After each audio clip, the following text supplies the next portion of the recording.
Okay, so Truly SMB, you've pretty much launched in the last few days or so, I think. Yeah. It'd just be good to understand, I suppose, a little bit of background to that, the people involved, at least, yeah, to start with that. Yeah, so the people involved are predominantly the people that we had at Bamboo Cloud. So myself and my husband, Brett. There's also the guy who used to head up our US operations, David Warner, who used to work for Microsoft. So he's back in seat in North America. And then we've recently made an acquisition of a company called True MSP, which are in the UK. So their managing director, Tim Rooks, is also involved. Okay, and just for those that maybe don't know so much, just a bit of the pedigrees of those people involved. What experience do they bring to the company, I guess? Yeah, well, my husband's a serial entrepreneur, so he's been doing this for the last 30 years. So he's had multiple MSPs. And then the most recent one that everyone's worked on, including myself, is Bamboo Cloud, which we sold to Pax8 2 years ago. So we were an award-winning Microsoft partner. Very famous for what we did back then. So we're hoping to replicate the same accolades this time around. Yeah, and in terms of the focus, so obviously you launch yourselves. What in terms of what you're going to be offering the channel, and I guess by extension end users, what's the technology? What's the area of focus for Yeah, yourselves? we've always been Microsoft fans. So again, the business will be predominantly Microsoft with a few other products to complement, but mainly Microsoft. Our go-to-market strategy is around helping SMBs with Copilot and business process automation. That will involve all Microsoft stack. So it won't just be things like Copilot, and it won't just be things like Dynamics or Azure. It'll be the whole lot. So everything that Microsoft has to offer, we will be simplifying that for the SMB market. So the solution stack is very much Microsoft. Okay, but you mentioned a Copilot. I'm guessing that AI, which is the word or the phrase on everyone's lips at the moment, that's a particular area of focus. So what is it that you think? What are you bringing to that angle? I say everyone's, I think, kind of not if it's not scratching their heads, at least wondering, how and where AI fits within their organization. So what can you bring to the party, I guess? Yeah, AI is very confusing at the moment because it can be lots of different things for different reasons. So I think what we're bringing to the party is that we understand SMBs, and we understand that they will probably feel even more confused about what AI can do for their business, because they'll probably think this is for bigger companies with deeper pockets and more ability to change. And I think where we want to focus specifically on AI isn't the large and complicated, say, large language models for enterprise. We're not going to be doing anything like that. We're going to be focusing on automating business processes for SMBs. And I really feel that if an SMB can actually benefit more than a big enterprise, because with a few tweaks to their processes, that can be big changes for them. So I think it's around not expecting them to go on some large scale project with us, but to break it down so that we simplify it, that they take baby steps into the technology, and we help them automate business processes in pockets of their organization. So we did that before at Bamboo Cloud, but the answer was always an ERP system or a CRM system or something of that. But I think that will still be there in our new business. But I think some of the time the answer might be a Copilot agent to automate processes versus a large scale implementation of ERP. I know, sorry, I know that before if we'd had that level of technology when we were helping customers before at Bamboo Cloud, the things that we could have done was a lot more than what we did before. So I think the technology's moved on to the advantage of everyone. And I think we have the ability to be able to translate that into an SMB market so that they aren't worried about the level of systematic change that it needs in the business, because it doesn't. It needs it. They can test it and they can understand it, and then they can see where they can adapt it in the future by testing and trialing in pockets of their organization. So we're hoping to demystify it a little so that the SMB market doesn't get left behind and doesn't sit there scratching its head with all the news and all the information that's in front of them, that the answer to them might be to not do anything. So we're hoping that with our help, and that they can test and trial things and understand it a little better, and then really understand how to take their business and optimize their business a lot more with the tech. But fundamentally, it's to SMBs and simplifying it. Yeah, and in terms of delivery, are you going via MSPs and the channel exclusively? Will you go direct to end users? How does that work? We'll have a direct model and an indirect model, so a channel strategy. We are going to be producing some IP that helps SMBs along their to understand their journey. So when they're making these incremental changes in their business, so these baby steps, that will be essentially monitored and scored in some IP.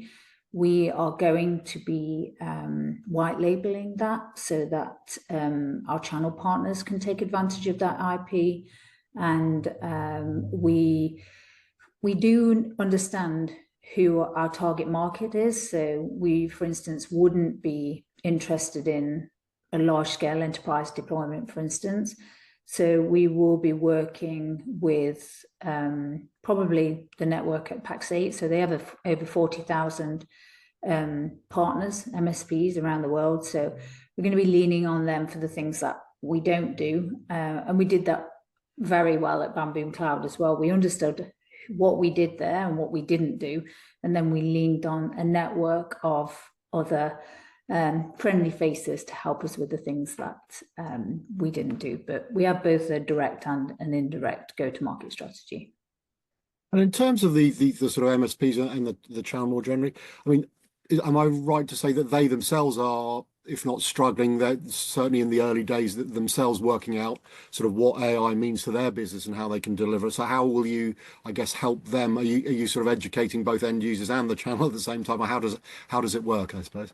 I think it's probably by a process of osmosis that they could take advantage of what we're doing for end customers for their own business. I think it's, if you have an MSP that is smaller, then all the things that we're doing for a small to medium business will also apply to the small to medium business, even if you're an MSP yourselves confused about how to use AI. So I think it's again back to this. I think some businesses are adopting a whole scale approach of saying that everything must change technology wise. Everything's got to be in the cloud. Everything's got to be locked down to an inch of its life. It requires a lot of faith that the AI is going to be worth the pain, and that the net result, the ROI at the end, is what they wanted in their business. But because of the ambiguity over the level of gains, lots of small businesses, including MSPs, will be thinking, well, is it worth it? Shall I just wait? Shall I just see what the others do and then figure it out in 2 years' time? So the method that we want to implement is to not force that whole scale change on the organization, is to test and trial things in pockets of organizations so that you can be secure, you can test it, but you don't need to have a big expensive project to be able to even start. So I think having that method might mean that other MSPs copy that method, and that they don't don't enforce the whole scale change on their customers and themselves. Yeah, and for the MSPs again, that I think is it right to say that they've themselves been aware of this AI opportunity for a while, because obviously everyone's talking about it, but haven't necessarily known how they can help their customers with it. So do you think you're fulfilling quite a big need there to provide a sort of a portfolio or an AI service that they can say to their customers, look, this is the best way to approach AI. Is that right? I hope so, yes. That's our goal, to create a new method of delivery to the SMB market. So we'll see in that, won't we?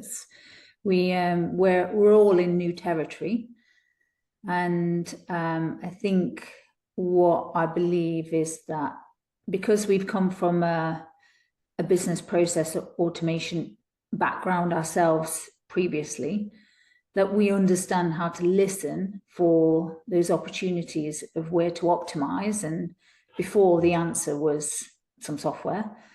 And then now we're listening for those opportunities again to optimize, but the tech stack has just changed a little. So I think it's just about not being scared to use latest tech to be able to do that.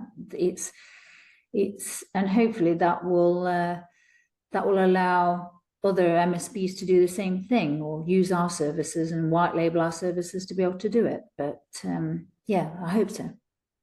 And in terms of if there is such thing as a typical end user, how would you see engagement? Would you imagine they go to their MSP and say, I've heard about this, clearly slightly simplistic, but I've heard about this AI, how could it help me? Or will they go and say, look, we want to do AI? How do you anticipate the engagement from the end users in terms of AI? Yeah, we've really given that a lot of thought about how that initial engagement will work with end customers. So we've developed some IP again that helps us set that baseline of where they're at today. So where they're at with their infrastructure, where they're at with their data, where they're at with their security. So it's kind of a scoring system based on the different areas of the business. And then really digging into where we think we can help. So, and not trying to boil the ocean of saying, like, okay, well, it looks like you need help everywhere. We're trying to prioritize them and pick the area of the business that we think would have the most gains as fast as possible. So that might be security, for instance. We might have to do something there to improve their score before to move on. Or it might be that they're trying to buy a business themselves, so we need to do something in sales. So we start off with understanding through assessment and scoring, and then come up with a journey that allows them to implement some of the technology stack, and that can be multiple things from Microsoft in a set period of time. So they haven't got to engage in a massive project with us. They can go as quickly or as slowly as they want, depending on their appetite for change. So they are then deciding their velocity of change, and that might be super quick for some, that they want to get to. They want to get to a net result a lot faster, or this might be a company who wants to take their time and that their journey is slower, because we do understand that the end customer needs to decide themselves and go as quick as what they want to go, because the best will in the world is their business. They know what's right. So we're allowing them to move at their pace. But in terms of the opportunity, I'm thinking that AI it's a bit like when the internet arrived and small organizations, with a virtual presence could compete with much larger, because as long as what people were seeing was good, then they didn't know what was behind, if you like, and as long as the service. Do you see AI as a similar sort of opportunity for smaller companies that they can, with their agility, etc., take on much larger organizations with the things that AI helps them to do? Is that right? Yeah, that's exactly it. I think the entrepreneurial agile businesses are the ones that could really benefit the most. But if we're not careful, they're the ones that will get confused and left behind because they don't have big IT teams and they don't pay for large scale consultants to come in and help them with those things. So I think the actual entrepreneurial agile businesses are the ones that we really want to help, because they are the ones that could really benefit from a different level of automation, will allow them to be a lot more efficient, reduce bottlenecks in their business, smooth out business processes, because that takes a lot of hard work at the other end of the scale. And the time to value is a lot longer, where time to value in an entrepreneurial agile business is super quick. So they're exactly the type of businesses, and that's the type of result that we think that we could have on a business, is take something quite small into a fast growing business really quickly. Okay, and in terms of the roadmap, I think you mentioned already potentially teaming up with Pax8 to get yourselves up. What are you doing, as it were, to start with, and without giving away any sort of deep secrets, what's the sort of plan to roll out, increase your presence, add any other solutions, etc.? Just give us some flavor of that. We've made 2 acquisitions already. So one business acquisition, which I mentioned before, which is True MSP. We also bought a book of business in the US and Canada. So we have over 300 customers from the beginning. So we've kind of skipped the startup stage straight away. Our growth strategy is quite aggressive. We have a US acquisition in the works. So that's they're a little bit like an MSP in the US. So they're next for us to bring over so that we can help scale in our North America team. And then we would probably make another acquisition in the UK by the end of the year. So we are aggressively buying both capability, geo scale, and skill base. Yeah, I was going to ask just on the skill base, because obviously the overall IT industry is sort of scratching its head a little bit and saying, we're hundreds of thousands, if not millions globally, short of expertise, and AI is clearly a very new technology. So are you confident that you've got some good AI folks and you can expand that sort of skills base as you require? Yeah, we're bringing some new talent into the business specifically on AI. However, what I think, the caliber of people that we had before, so we had business process people before. So where we were solving problems for businesses, we're trying to figure out how to solve that with technology. That's exactly the same. That's exactly what we're going to be doing again, but the tool set is more advanced.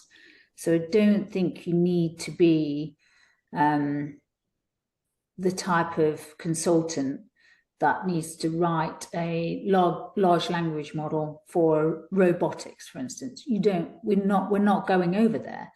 We're focusing on specifically on business processes. So the cross training is easier because you already know how to resolve business process issues with tech. So it's just the tool set is different and more advanced. So I think the learning